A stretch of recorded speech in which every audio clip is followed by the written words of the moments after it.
El 31 de desembre del 2008 va acabar el 7è conveni. Finalitzava la seva vigència i vam començar a negociar. Segurament ningú ens donarà un premi.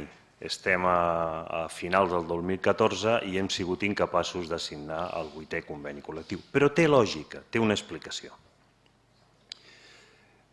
En la normativa anterior, quan un conveni acabava, mentre no arribaves a un nou conveni, continuaves com estaves. Per tant, tampoc teníem massa pressa. Vam començar a negociar, va passar el 2009, va arribar el 2010, la crisi, ens van baixar les tarifes i el conveni va deixar de ser el conveni clàssic. Fins a aquell moment, els 6 convenis anteriors, cada conveni millorava una mica el d'abans. Clar, a partir del 2010 això ja no era possible. I signar un conveni col·lectiu a la baixa ja és una mica complicat. I ens va passar el 2011 i el 2012 va venir la reforma laboral. I la reforma laboral va canviar les regles del joc. El 7 de juliol del 2012 ens van dir, miri, quan arribi el 8 de juliol del 2013, si vostè no ha sigut capaç d'arribar a un acord, el seu conveni col·lectiu perd vigència. Li agradi o no li agradi? Perquè vostè, en el cas nostre, no teníem cap clàusula de manteniment de condicions.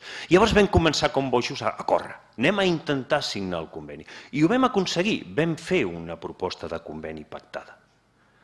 Però els sindicats la van portar a referèndum i ho van perdre. Vam intentar una mediació davant l'autoritat laboral i va sortir que no. I el 8 de juliol del 2013 ens vam trobar sense conveni col·lectiu. Però ho vam fer molt bé. Igual que com a negociadors fins a aquell moment no teníem cap medalla, hem de reconèixer que en 7 mesos pràcticament vam arribar a un acord a tots els centres. A tots. Per què?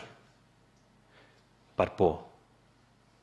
Perquè ningú sabia què passava. Perquè la reforma laboral té un gran problema que a dia d'avui no està resolt. Què passa quan un conveni col·lectiu perd la seva vigència? Hi ha 2 tesis. Uns diuen el sector progressista.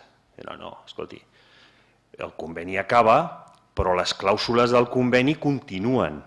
No com a conveni, sinó com a contracte. Bueno, és raret. Ja imaginaran que jo no soc d'aquest sector. Però ho diuen. Una altra tesi, escolti, el conveni s'acaba i a partir d'aquí s'ha d'aplicar la normativa laboral, per tant, a l'Estatut dels Treballadors.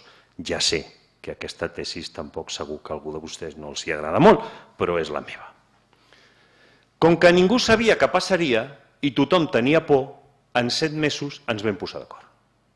I vam arribar a pactes pràcticament als 40 i pico centres. Més.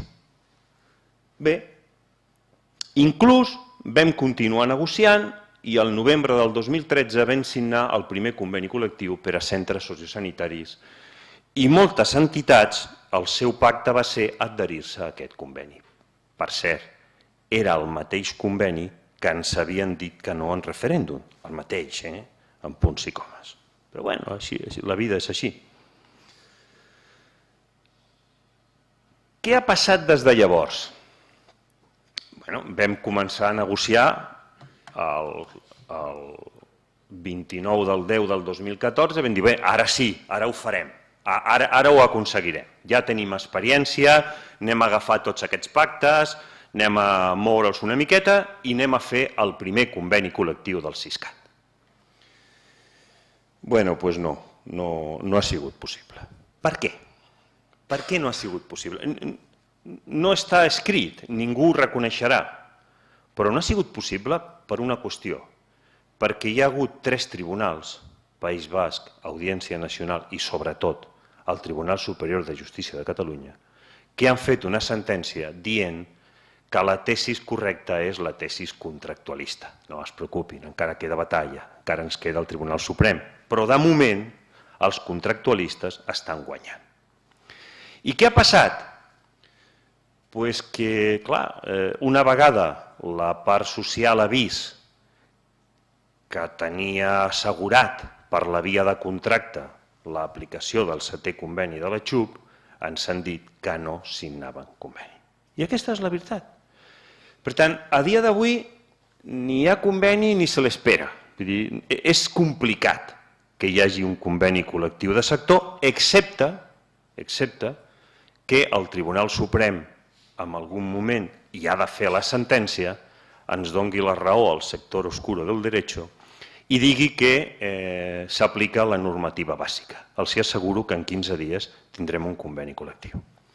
Però mentre això no passi, o si no passa, la situació és que no hi haurà regulació sectorial. I la millor prova és que ens vam acomiadar sense cap data per retornar a les negociacions, que és un indici prou rellevant. Bueno, i com estem? Doncs estem que els pactes que es van signar acaben el 31 de desembre del 2014. I què passa? Doncs miri, depèn. Si vostès són contractualistes, pensaran que el que passa és que tornen a les clàusules contractuals del 7è conveni. Si són com jo, pensen que tornem a la situació de l'Estatut dels Treballadors. Com que aquesta situació no ens agrada a ningú, la nostra proposta és, miri, posin en marxa un procediment de modificació substancials de condicions de treball, un article 41. Per què? Perquè la tesi contractualista té una debilitat, que igual que un conveni col·lectiu, modificar-lo és complicat, hi ha un procediment, però és complicat, modificar els contractes, si tens causa organitzativa, tècnica, econòmica, i causa econòmica hi ha, ens han baixat les tarifes, ens ha pujat l'IVA, és relativament simple. Per tant, la recomanació que estem fent, i de fet ja hem començat tot el procés de negociació en els diferents centres, és iniciar un procés de modificació de condicions de treball. De fet, els acords que tenim en aquest moment són de dos tipus. Acords ratificats o no al Tribunal Laboral de Catalunya, això no importa, i acords que senzillament es van adherir al conveni sociosanitari. I aquesta adhesió es podia fer fins al 31 del 12 del 2014 o in eterno.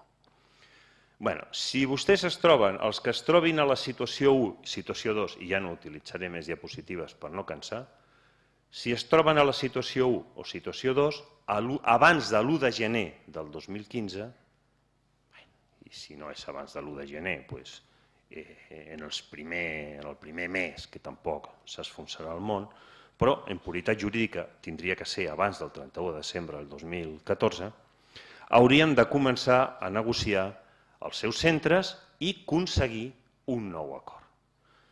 Si es troben a la situació d'adhesió sense data de vigència, estiguin tranquils perquè tenen un any, perquè el conveni sociosanitari s'ha prorrogat.